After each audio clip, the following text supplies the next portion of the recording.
Shalom, selamat pagi Bapak Ibu Saudara, bagaimana kabarnya? Semoga kasih dan anugerah Allah senantiasa menaungi kita semua. Pagi hari ini kita akan kembali merenungkan firman Tuhan dalam Yakobus 4 ayat 1-10 dengan judul perikop hawa nafsu dan persahabatan dengan dunia. Saya akan bacakan bagian perikop firman Tuhan bagi kita semua. Demikian firman Tuhan. Dari manakah datangnya sengketa dan pertengkaran di antara kamu? Bukankah datangnya dari hawa nafsumu yang saling berjuang di dalam tubuhmu? Kamu mengingini sesuatu, tetapi kamu tidak memperolehnya. Lalu kamu membunuh, kamu iri hati, tetapi kamu tidak mencapai tujuanmu. Lalu kamu bertengkar dan kamu berkelahi. Kamu tidak memperoleh apa-apa karena kamu tidak berdoa. Atau kamu berdoa juga, tetapi kamu tidak menerima apa-apa karena kamu salah berdoa. Sebab yang kamu minta itu hendak kamu habiskan untuk memuaskan hawa nafsumu. Hai kamu orang-orang yang tidak setia, tidakkah kamu tahu bahwa persahabatan dengan dunia adalah permusuhan dengan Allah? Jadi barang siapa hendak menjadi sahabat dunia ini, ia menjadikan dirinya musuh Allah. Janganlah kamu menyangka bahwa kitab suci tanpa alasan berkata, roh yang ditempatkan Allah di dalam diri kita diingininya dengan cemburu. Tetapi kasih karunia yang dianugerahkannya kepada kita lebih besar daripada itu.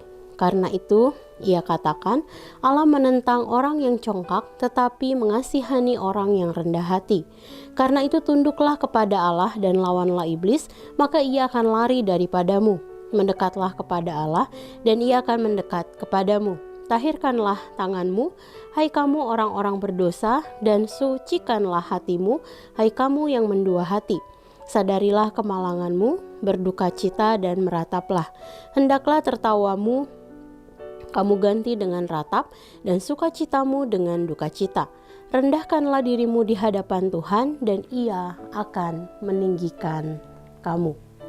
Bapak Ibu Saudara, pada bagian perikop ini Rasul Yakobus menegur jemaat sebab kehidupan mereka mendua hati dan ditujukan dengan cara hidup yang lebih menuruti hawa nafsu dan persahabatan dengan dunia. Cara-cara duniawi yang ditekankan oleh Rasul Yakobus adalah mereka memenuhi keinginan dengan cara membunuh, iri hati, bertengkar, dan berkelahi. Dan meskipun mereka mendoakan keinginan-keinginan tersebut, maka Allah tidak mengabulkan doa sebab keinginan tersebut berasal dari hawa nafsu diri mereka sendiri dengan tujuan memuaskan ego mereka dan bukan untuk kemuliaan Allah.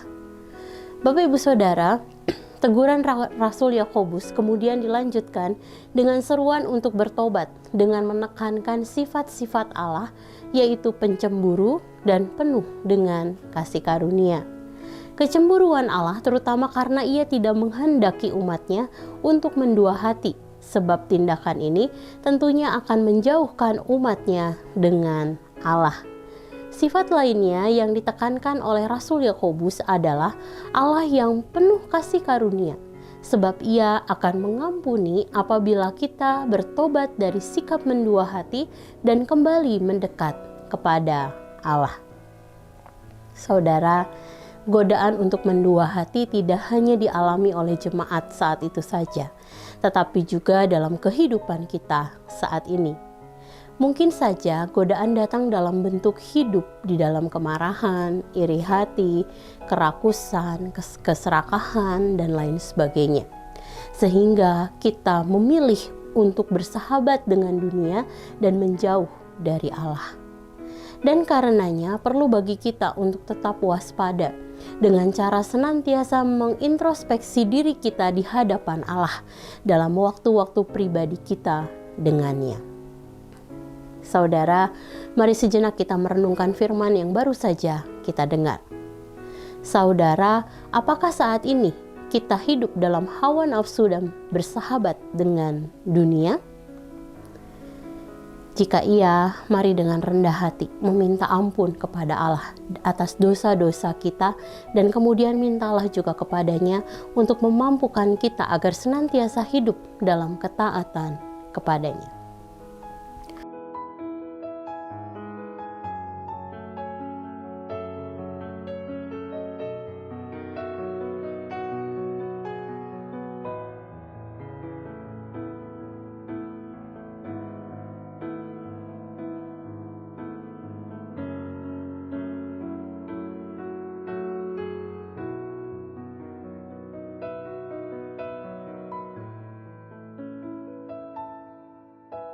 Demikian firman Tuhan hari ini. Mari kita berdoa. Tuhan, terima kasih satu hari Allah tambahkan dalam kehidupan kami. Kami bersyukur karena di awal hari ini Tuhan, Engkau sungguh kembali mengingatkan kami tentang betapa kami harus senantiasa berjaga-jaga atas hidup kami Tuhan. Kami tetap dapat menjadi terus berwaspada di dalam segala hal yang kami kerjakan, dalam menghadapi godaan yang muncul, yang timbul di dalam kehidupan kami Tuhan.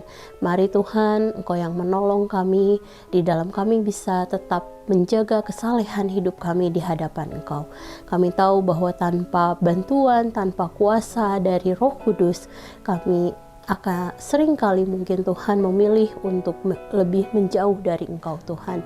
Pagi hari ini Tuhan, kami sungguh bersyukur untuk firman-Mu, dan kami juga akan melanjutkan hari ini. Kami akan beraktivitas di sepanjang hari ini yang kami tahu Allah akan menolong kami di dalam segala hal yang kami kerjakan. Terima kasih. Hanya di dalam nama-Mu Tuhan Yesus kami berdoa dan mengucap syukur. Haleluya. Amin. Selamat pagi saudara, selamat beraktivitas. Tuhan Yesus memberkati.